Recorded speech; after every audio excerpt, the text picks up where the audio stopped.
The media ran with it, so does Senator Rand Paul, attacking Trump's CIA director nominee, Gina Haspel.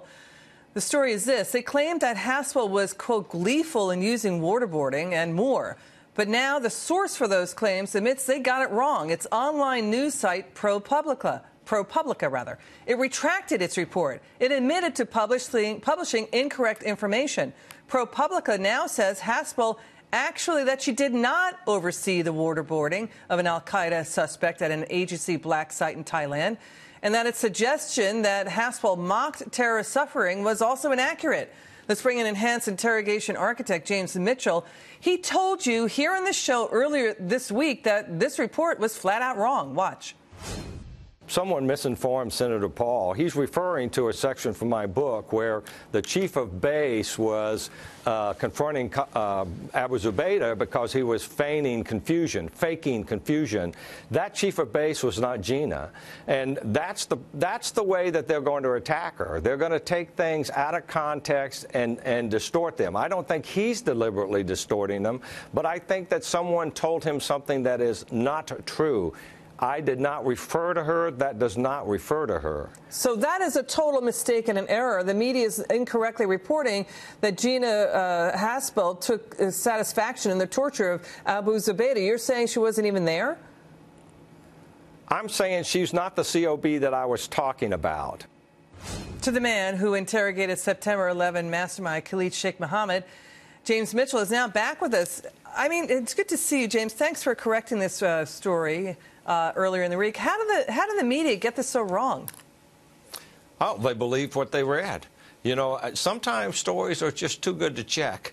And in the case, as it relates to me and Dr. Jessen, and I'm sure now Gina finds herself in that same situation, is they sometimes just simply write the facts that they want to write. They want to make up their own set of facts rather than sticking with what actually happened. Yeah, your thoughts are not facts. Your opinions are not facts. Let's get to the facts. Exactly. ProPublica's correction reads, quote, the story said that Gina Haspel oversaw the base where Zubaydah was subjected to waterboarding and other coercive interrogation methods. The story also said she mocked the prisoner's suffering. Neither of these assertions is correct, and we retract them. I mean, James, this error was really damaging. I mean, her confirmation hearing is coming up. And, by the way, what do you make of the country going through the torture charges in that story again? Well, I'm fine with it. You know, it's a part of our history. I think it was a necessary part because that program was necessary to save lives. But Senator Feinstein, who recently said she wanted to talk to Gina Haspel about her role, didn't feel like talking to her when she was doing that phony investigation. Now she feels like it. I think it should be welcomed. You know, I think that retraction by ProPublica was important, but it didn't go far enough, in my opinion, for two very clear reasons. First, it still implies, that article does, that she was somehow responsible for the destruction of those tapes, and she wasn't.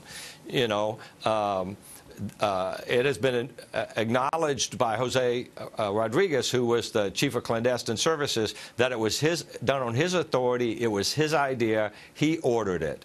Right. The second point that they did is, although they corrected that it wasn't Gina that was gleefully enjoying Abu Zubaydah's suffering, they left the impression that someone was. Well, nobody was getting their jollies watching him be waterboarded. The event that they're talking about took place in the spring of 2002, and it was when the CIA and the FBI were doing the interrogations, and Abu Zubaydah was faking confusion, and it was the technique that was used to get him to quit faking the confusion. No one did any EITs, no physical coercion, nothing other than embarrassing him. You know, James, Gina has served the country. You've served the country. We've got Republican Senator Rand Paul now saying Gina Haspel should not be CIA director based on incorrect information. Let's listen. My opposition to her is over her direct participation in interrogation and her gleeful enjoyment at the suffering of someone being tortured. I find it just amazing that anyone would consider having this woman at the head of the CIA.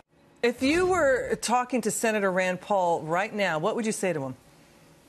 I would say I would humbly request that you wait till the confirmation hearing to make up your mind. because all of those people who are bottom feeders are spreading a lot of misinformation. She worked for over 30 years in the shadows, protecting America and saving American lives, and she deserves a fair shot. And they should wait until the hearings are over to make up their minds. And I hope they go through the terrorist plots that were foiled and stopped by people like you and Gina Haspel. James, it's great to have you on the show. Thank you so much. Thank you for having me.